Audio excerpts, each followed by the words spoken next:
Je voudrais également remercier la communauté de l'Université de Thiès, parce que je viens de l'Université de Thiès, où j'ai passé 14 mois.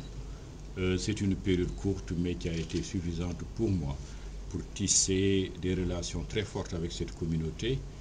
Et nous avons pu, ensemble, insuffler une dynamique, grâce à laquelle nous avons pu obtenir des résultats très encourageants. Et nous pensons que cette université-là est sur une bonne piste, connaissant celui qui prend le relais, en l'occurrence le professeur Matar Morse, qui vient de l'université de Bambey, qui est un grand travailleur, qui est au nombre de consensus. Je ne doute pas un seul instant que l'université de Thiès ira de l'avant. Vous l'avez dit, ma venue à l'université Gaston Berger, c'est une sorte de retour à la maison, parce que en 24 ans, bientôt 25 ans de carrière universitaire, à part les 10 mois que j'ai passé à l'université Cheikh Anta Diop comme assistant, et ensuite, plus récemment, les 14 mois passés à la tête de l'université de Thiès, les 22 ans restants, je les ai passés à l'université Gaston Berger, où j'ai fait toute ma carrière universitaire d'assistant à professeur titulaire, et où j'ai eu également à occuper un certain nombre de responsabilités.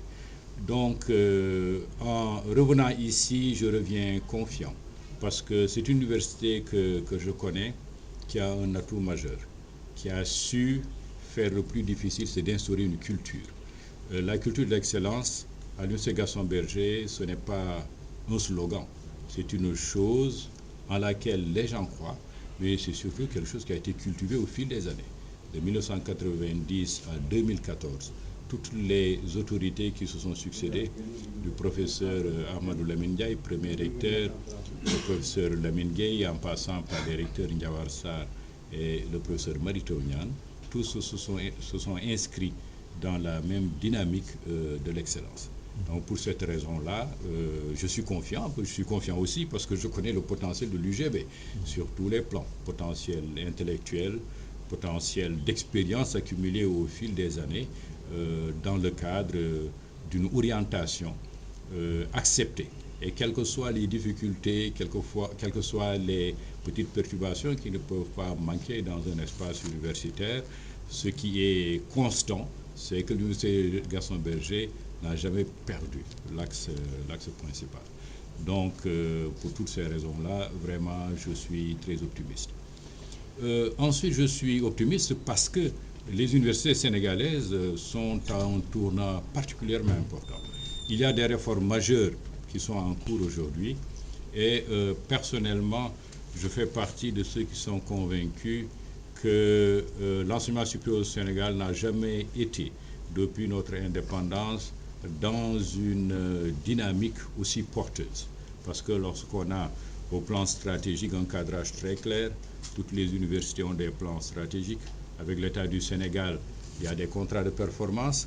Souvent, on retient des contrats de performance, le seul aspect financier, l'appui financier, mais il y a plus important. En fait, le contrat de performance est une jonction entre les orientations fondamentales de l'État en matière de besoins de développement, d'une part, et les attentes de cet État pour parvenir à ces fins, les attentes de l'État, des universités qui ont pour rôle de produire des savoirs et des ressources humaines, justement, pour porter. Donc il faut que ces savoirs que l'on crée, ces ressources humaines que l'on forme, soient formées de manière pertinente, c'est-à-dire que les formations et les savoirs issus de la recherche soient en adéquation avec les options fondamentales de l'État.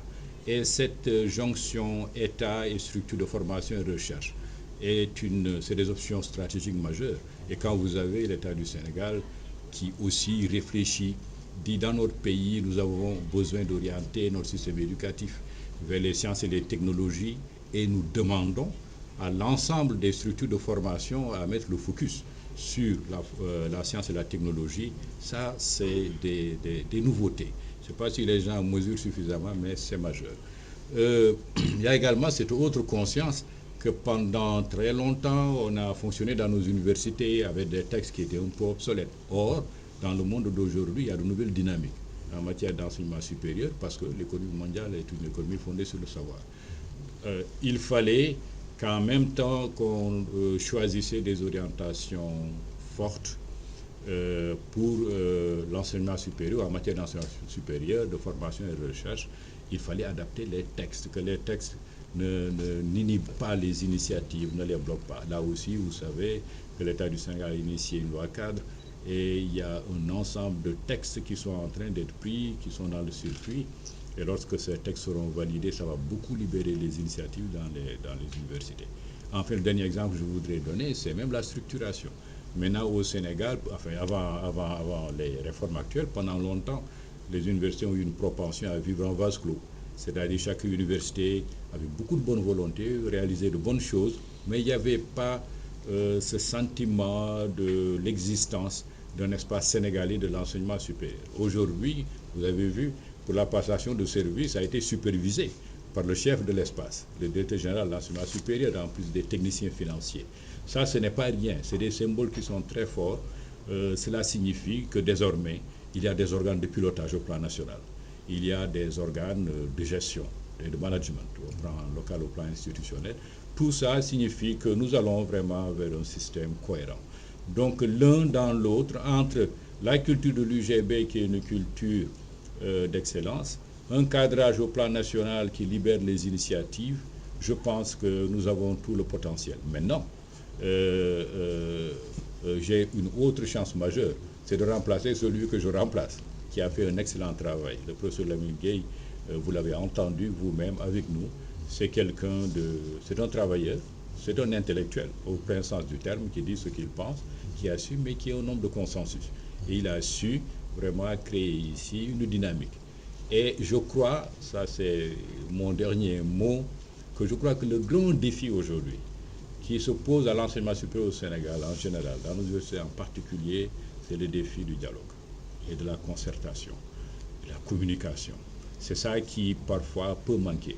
Moi, je suis persuadé que ce soit les syndicats, les personnels, tous les personnels, mais nos étudiants. Moi, j'ai de la conviction forte, et ça, j'ai vécu l'expérience, que vraiment en responsabilisant nos étudiants, en leur portant une oreille attentive et sincère, et en leur faisant sentir que vous êtes ensemble, vous vous battez pour eux, parce que finalement, c'est eux qui sont au cœur du dispositif, eux, c'est l'avenir du pays. Donc si on prépare des jeunes responsables, bien formés, compétents, qui seront de bons leaders, le tour sera joué. Je compte, je l'ai dit tout à l'heure, moi je compte d'abord sur les ressources humaines, l'engagement, l'esprit de sacrifice et de compréhension. Ce que les gens doivent comprendre de manière générale, c'est que l'enseignement supérieur est dans une phase de transition. Nous allons vivre 2 ans et qu'on se dise la vérité. Ces 2 ans-là demandent beaucoup d'initiative et de créativité de la part des responsables, mais ces 2 ans qui ne peuvent pas être faciles. Juste pour vous donner une idée de ce que je dis, dans le cadre du projet gouvernance et financement de l'enseignement supérieur axé sur les résultats, le PGF-SUP, pratiquement toutes les universités ont des fonds très importants pour les infrastructures. Mais comme vous le savez, et la dynamique est lancée, ce n'est pas des fonds qu'on va chercher, c'est des fonds qui sont disponibles dans les comptes aujourd'hui de l'État qui sont mobilisables de suite. Mais construire, c'est 2 ans. C'est peut-être un peu plus. Donc il faut que tout le monde comprenne que nous sommes dans une phase de transition. Et en même temps, de notre côté, nous avons ces jeunes. Parce que le baccalauréat, il faut vraiment s'en souvenir. Au plan de la symbolique, je fais partie de ceux qui pensent que c'est le diplôme certainement le plus important pour les familles. Parce que vous avez votre enfant qui décroche le baccalauréat, pour vous, c'est l'avenir qui s'ouvre. Donc ce serait particulièrement choquant, à la limite traumatisant, pour une famille de découvrir qu'au moment où son enfant a le bac, c'est en ce moment-là que les portes commencent à se fermer. Ça, ce n'est pas possible. C'est pourquoi, d'un côté, on a beaucoup de défis et il nous faudra 2 ans pour avoir ces nouveaux locaux. Donc, il faut que les gens comprennent ça. Fassent preuve de générosité, d'ouverture et surtout d'imagination. C'est de dire, en attendant d'avoir tous ces locaux, en attendant de renforcer les capacités d'accueil, comment faire pour ne pas hypothéquer la qualité? Parce que quand on parle d'excellence aussi, si on crée certaines conditions de dumping, il va sans dire que sera très difficile de préserver la qualité, a fortiori l'excellence. Mais l'un dans l'autre, cette année, l'Université Gaston Berger va avoir 2500 bacheliers. Nous aurons des flux sortants.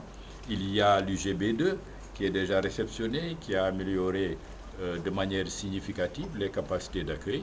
Et nous allons aussi développer un certain nombre d'idées pour trouver des solutions palliatives. Et je crois que l'un dans l'autre, lorsque tout le monde aura compris, aura fait preuve d'ouverture et de générosité, on devrait pouvoir se débrouiller sans grand dommage pour les 2 années à venir.